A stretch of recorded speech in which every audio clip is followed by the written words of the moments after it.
नमस्कार मंडळी, स्वागत आहे तुमचं आमच्या चॅनलमध्ये। आवाज महामुंबईचा, शोध बातमीचा, कौल मनाचा। चला तर मग आमचे चॅनल लाईक करा, शेअर करा आणि सबस्क्राइब करा। धन्यवाद।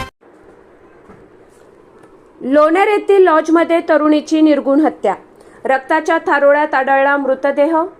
आरोपीची ओळख पटली, तपासासाठी 4 पथक कार्यान्वित। डीवायएसपी शंकर काळे यांची माहिती। लॉजमध्ये विवस्त्र अवस्थेत रक्ताच्या थारोळ्यात आढळला तरुणीचा मृतदेह। रायगड जिल्ह्यात महिलांच्या सुरक्षेचा प्रश्न पुन्हा चव्हाट्यावर। रायगड जिल्ह्यातील माणगाव तालुक्यात असलेल्या लोणेर येथील एका लॉजमध्ये विवस्त्र अवस्थेत तरुणीचा रक्ताच्या थारोळ्यातील मृतदेह सापडल्याने संपूर्ण परिसरात भीतीचे वातावरण पसरले आहे। डीवायएसपी शंकर काळे यांनी माहिती देताना आरोपीची ओळख पटली असून तपासासाठी 4 पथक रत्नागिरी व मुंबई बाजूने कार्यान्वित केली आहेत, असे डीवायएसपी शंकर काळे यांनी सांगितले। माणगाव तालुक्यातील लोणेर येथे भर दिवसा एका लॉजमध्ये तरुणीची निर्घुण हत्या करण्यात आल्याने संपूर्ण परिसर हादरला आहे। या घटनेनंतर घटनास्थळी पोलिसांचा मोठा बंदोबस्त तैनात करण्यात आला असून गोरेगाव पोलीस आणि फॉरेन्सिक टीम घटनास्थळी दाखल झाली आहे। सोमवारी दुपारच्या सुमारास ही बाब उघडकीस आली। मुंबई गोवा महामार्गालगत लोणेर इथे हा लॉज आहे। एक तरुण आणि एका तरुणीने लॉजमधील एक रूम भाड्याने घेतली। दुपारच्या सुमारास हा तरुण तिथून बेपत्ता झाला, तर रक्ताच्या थारोळ्यात तरुणीचा नग्न अवस्थेतील मृतदेह आढळून आला।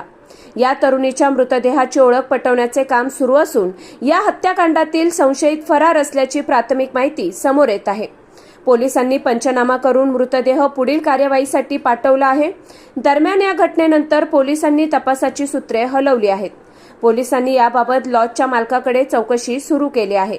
आवाज महामुंबईचा चॅनेलसाठी धम्मशील सावंत, रायगड।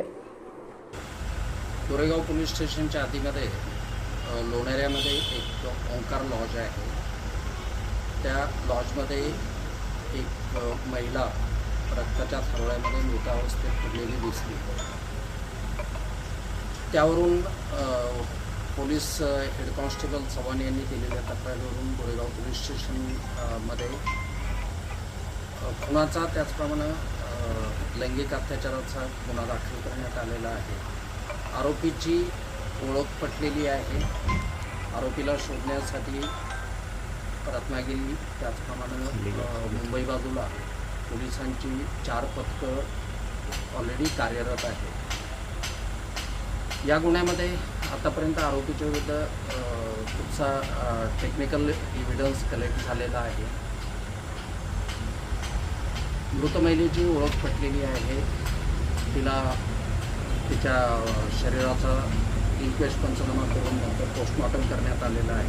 पोस्टमॉर्टम करून पार्थिव नातेवाईकांच्या ताब्यामध्ये अंत्यविधीसाठी देण्यात आलेला आहे।